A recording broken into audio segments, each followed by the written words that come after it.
Hello there and welcome to a brand new lesson. This is Hub Beyond Numbers, where we learn maths the easy way. In this lesson, we are looking at gradient of a straight line. So focus on the basic understanding and then how to calculate it as well. On your screen are the lesson objectives. Without much ado, let's quickly look into it. So let's start by looking at what gradient is. What is the gradient? The gradient simply describes the steepness and the direction of a line. If you have a line and you want to measure how steep it is and in what direction the steepness is, then you actually want to measure the gradient. Talking of the steepness, then if this is a line or if this is a ground, let me start with something like this. If this is a horizontal ground, you can easily walk on it. But as you move and then the ground becomes tilted this way, it becomes difficult to walk on. That is, if you are moving towards a mountain, the steepness of the path determine how difficult you can actually climb the mountain. So that is what the gradient does. It determines how steep the line is and then in what direction. So this can be a direction from the right to the left. And this same line can then be like this. And this is from right to left. The gradient is able to tell you all these about the line. Now we calculate the gradient by comparing the vertical change to the horizontal change. So simply put, the gradient is equal to the change on the vertical axis. So we say that is the rise over change in the horizontal axis, or the horizontal change, that is the run. So to use this, we have here as an example. If you want the gradient of this particular line, which is in green, then what we mean by the rise over run is to measure the distance from this particular point to this point. That is how the line has risen. You see, so that is the rise. So that is how come we have the rise, which is the vertical distance. Then we look at the run, by how much has it moved towards the x-axis. That is the run over here. Now, we wouldn't be using these English words. We actually use coordinates. So in coordinate system, to get the rise, which is the change in the values of the y, then by then, if you have 2 points, it is going to be a y2 minus a y1.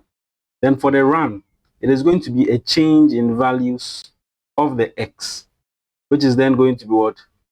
An x2 minus x1.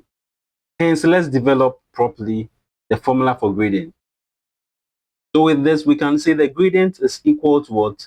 The change in values of the y over change in values of what? The x, which can then be solved when you have 2 points as y2 minus y1 all over x2 minus x1. And it is the same as y1 minus y2 all over x1 minus x2. The most important thing is you stick to order. If you are starting with the twos, then you should also end with the ones. You don't interchange.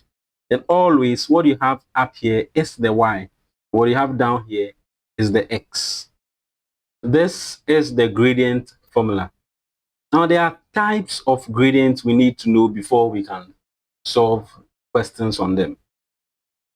So talking of the types of gradients, we have 4 main types.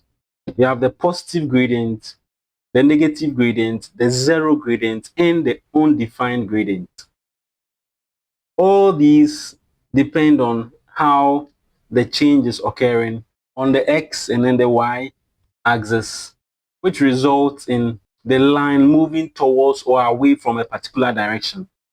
So when we talk of a positive gradient, for those lines that have positive gradient, the lines rise from the left. So if this is my left hand side, this would be my left hand side, and then this is going to be my right hand side. So for those lines that we say they are positive gradient, the lines rise from the left hand side. So from the left hand side, it rise to the right hand side, something like this. This would always result in a positive gradient. That is, after solving for your gradient, your answer is going to be a positive number. So this shows that as x increases, y also increases. How do we know? You know, on the Cartesian plane, the x values are going to increase in this direction. You see? So as they increase in this direction, the y values also increase in this direction. And that results in what we have over here, the positive gradient. So the real life example of this is, as you work for more hours, you earn more money. You see, that is a positive gradient. Now let's go to the negative gradient. The negative gradient, on the other hand, for its line, it falls from the left. So it starts from the left and then falls towards the right hand side. You see. Now, this shows that as x increases, y doesn't increase, but rather it decreases. Let's see. So you always know we'll start from our origin. So as x is going to increase, as our x values are increasing, what is happening to the y values? They are not increasing, but rather they are decreasing, because the line has started from this point towards this point. So I would rather draw it this way. As our x values are increasing, the y value is decreasing. And the result in what? The line moving from the left hand side down to the right hand side. This is the negative gradient. The next gradient we are looking at is the zero gradient. For the zero gradient, it is just a horizontal line. There is no change in y values. It is only the x that changes. So as you would see, if I'm to have my Cartesian plane, let's observe the values that are changing. You realize clearly that all these coordinates that may appear on this line would all have a constant y value over here. But the x values would change. They keep changing in that order. You see, so there is no change in y as x changes, and that results in a zero gradient. You know, if there is no change in y, then from our formula, solving for the change in y is going to give us a numerator of 0. If you remember on our previous screen, we said the gradient is the change in y value over the change in x value. So if there is no change in y value, then we are always going to get 0. The 0 over our change in x. So it doesn't matter what the change in x will give you, you'll always get an answer of 0. Now the last one, which is the undefined gradient. The undefined gradient is simply when there is a vertical line. See, when there's a vertical line, we can also say there is actually a change in y value, but there is no change in x value. And if there's no change in x value, then the denominator is 0. Now, numbers has made us understand that if you have a denominator of 0, then it's always undefined. Hence, for undefined gradient, this is how it looks like. Now that we know all that we need to know with respect to the types of gradients, let's now solve some few questions. So in most basic questions involving gradient, you'd always be given 2 points, as we have spoken about. So if we have 2 points, that is the coordinate x1, y1, and you have another point, so, and another coordinate x2, and then your y2. Our gradient represented by m, so that is the symbol for gradient. It is y2 minus y1 all over your x2 minus x1, or you can also say y1 minus y2 all over x1 minus x2. So let's solve some questions now that we understand the formula. So for our first question here, it says find the gradient of the line through 2, 3, and 5, 9. So our points are 2, 3, and then we have 5, 9. So the first thing you need to do is to identify your x1, y1, then x2, y2. We know in coordinate system, the x's comes before the y. Hence, we have x1 and then our y1, and then this becomes our x2 and then y2. So we write our formula. Gradient is giving us what? y2 minus y1 all over x2 minus x1. So substituting, we have y2, and the y2 represents our 9. So we have 9 minus y1, which is 3, over your x2, in this case is 5. So 5 minus your x1, which is what? 2. Simplifying, we have 9 minus 3, which then gives us what? A 6. So we have 6 over 5 minus 2 also gives us a 3. Simplifying further, we have 6 over 3, which is a 2. So what can we say about this? The gradient of the line is 2. It is a positive gradient. And if we were to draw a sketch of it, then it starts from the left and increases towards the right. It is a line as this and not something like this. You see? So now that we know how the gradients appear, that is from the types, we can always just look at some lines and then say, okay, this line would probably be a positive gradient. This is when you use your y2 minus y1. As I said, it doesn't matter the formula you use. So far as you are consistent, then you are always going to get the same answer. So what if another student decided to say m equals y1 minus y2 over x1 minus x2? What is it going to be? So our gradient is still going to be what? y1, this case becomes a 3. So it's a 3 minus y2, which is a 9, all over x1, which is a 2, minus our x2, which in this case is what? The 5. Simplifying, we have 3 minus 9. 3 minus 9 gives us a negative 6. Then 2 minus 5, on the other hand, gives us a negative 3.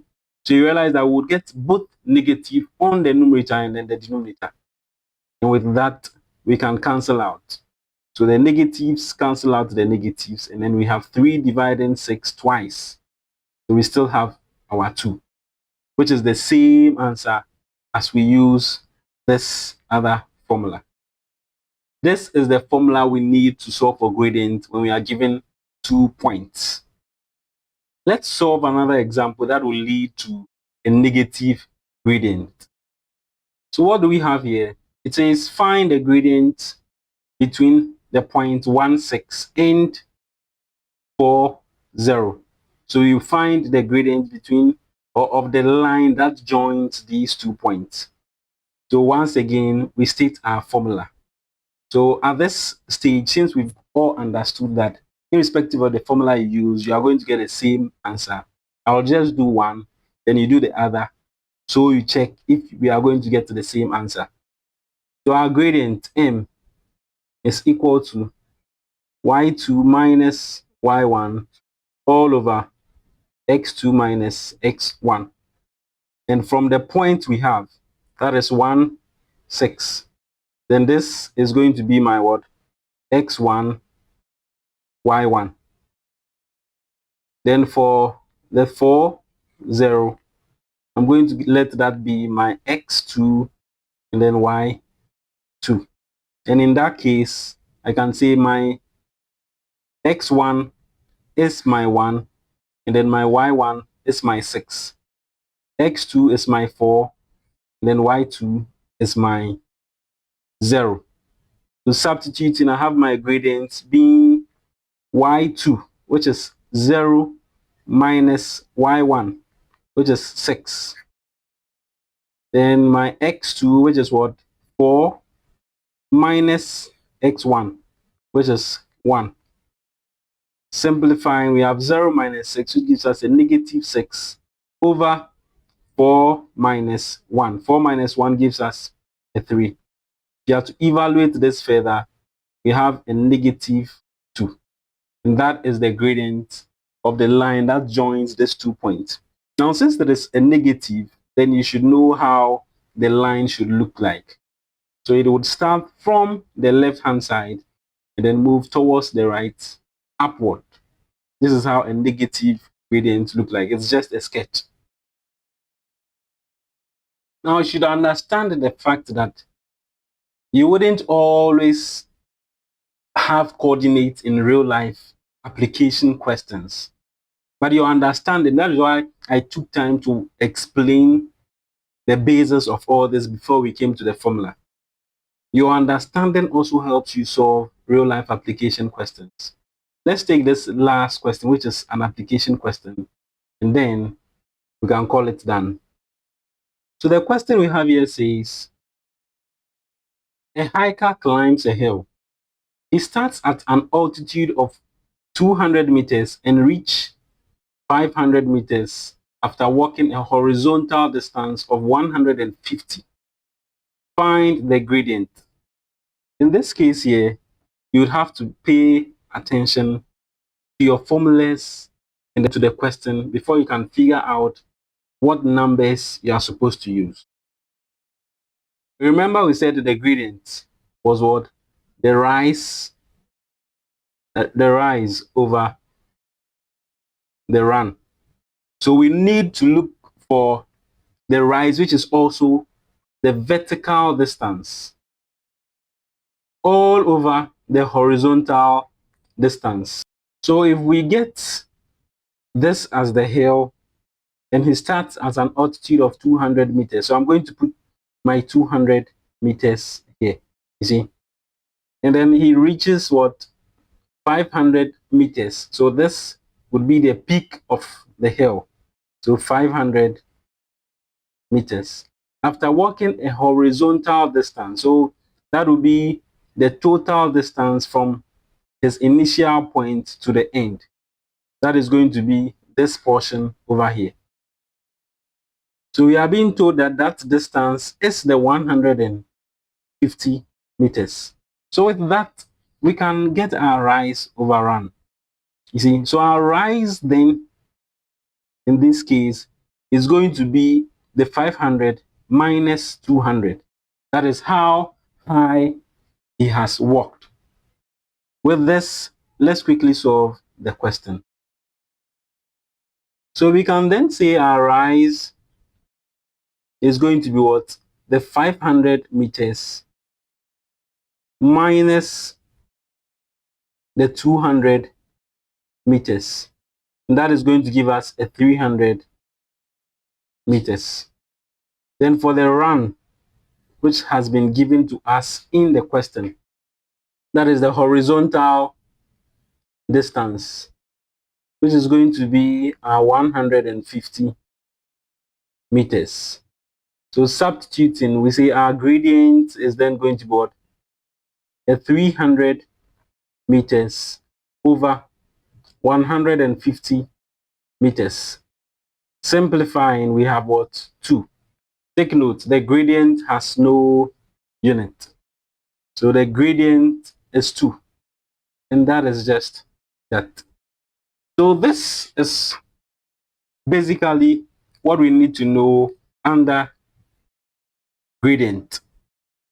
If there's any question or if there's any issue bothering you with respect to all that we've done, you can always let me know at the comment section. As usual, I'll leave you with some exercises so you try on your own just to test your understanding.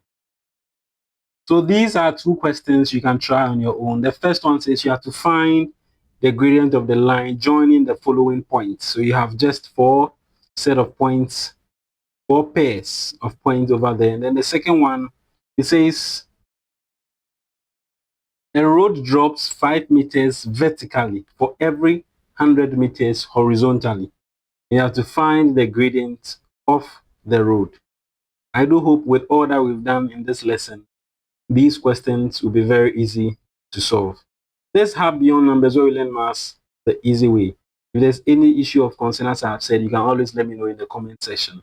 If this is your first time on this channel and you think it will be of help to you, you can subscribe if you so do wish so that anytime I release a video, you'll be notified as well. See you in our next lesson and bye for now. Stay blessed.